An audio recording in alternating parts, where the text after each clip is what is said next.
എല്ലാ നല്ലവരായ സുഹൃത്തുക്കൾക്കും ഈ ചാനലിലേക്ക് സ്വാഗതം. ഇന്ന് നമുക്ക് ഐശ്വര്യവും സമ്പത്തും വർദ്ധിക്കാനായിട്ട് ചെയ്യാൻ പറ്റുന്ന ഒരു കാര്യത്തെക്കുറിച്ച് സംസാരിക്കാം. അതിൽ പ്രധാനമായിട്ടും നമ്മൾ ചെയ്യേണ്ടത് നമ്മളുടെ ബെഡ്റൂമിൽ ചെയ്യേണ്ട ചില മാറ്റങ്ങളും ചില കർമ്മങ്ങളുമാണ്. ഇത് നമ്മൾ ചെയ്യുകയാണെങ്കിൽ നമുക്ക് വീടുകളിൽ സമ്പത്തും ഐശ്വര്യവും വർദ്ധിക്കുന്നതായിരിക്കും. ആർക്കും ഇത് ചെയ്യാവുന്നതാണ്.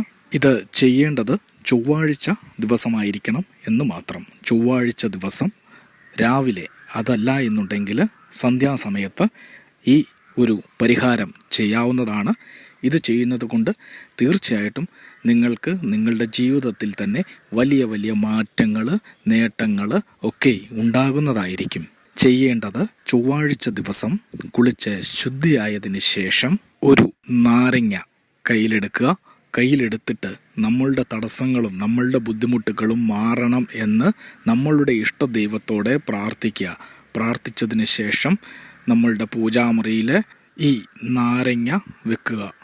അങ്ങനെ ആ പൂജാമുറിയിൽ നാരങ്ങ കുറച്ച് സമയം, അതായത് ഒരു 10 മിനിറ്റ് 15 മിനിറ്റ് ആ നാരങ്ങ വെച്ചതിന് ശേഷം ആ നാരങ്ങ അവിടെ നിന്ന് എടുത്ത് നിങ്ങൾ അത് 4 മുറിക്കുക. അതായത് ഈ ഒരു നാരങ്ങയെ 4 ഭാഗങ്ങളാക്കി മാറ്റുക.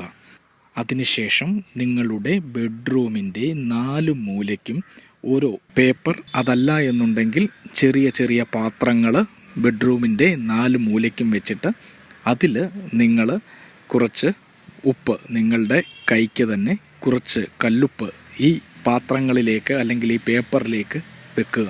അതിന് മുകളിലേക്ക് നിങ്ങൾ ഈ 4 ഭാഗിച്ച നാരങ്ങ, അതായത് ഓരോ ഭാഗവും ഓരോ പേപ്പറിന് മുകളിൽ അല്ലെങ്കിൽ ആ പാത്രത്തിന് മുകളിൽ ആ ഉപ്പിന് മുകളിലായിട്ട് വെക്കുക. അതായത് 4 ഭാഗത്തും ഇതുപോലെ പാത്രത്തിൽ ഉപ്പ് ഇട്ട് വെച്ചതിന് ശേഷം ഈ 4 ഭാഗിച്ച, അതായത് ആ ബെഡ്റൂമിൻ്റെ 4 മൂലകളിലും അതിനുശേഷം 4 ഭാഗിച്ച ഈ നാരങ്ങ 4 മൂലകളിലും ഈ ഉപ്പിന് മുകളിലായി വെക്കുക.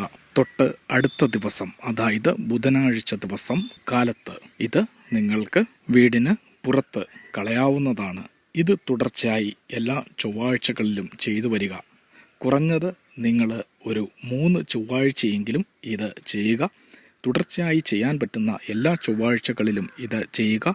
ഇത് ചെയ്യുന്നത് കൊണ്ട് നിങ്ങൾക്ക് സാമ്പത്തിക ഉയർച്ചയും ഐശ്വര്യവും ഉണ്ടാകുന്നതായിരിക്കും. എല്ലാവിധ നന്മകളും നേരുന്നു. നന്ദി.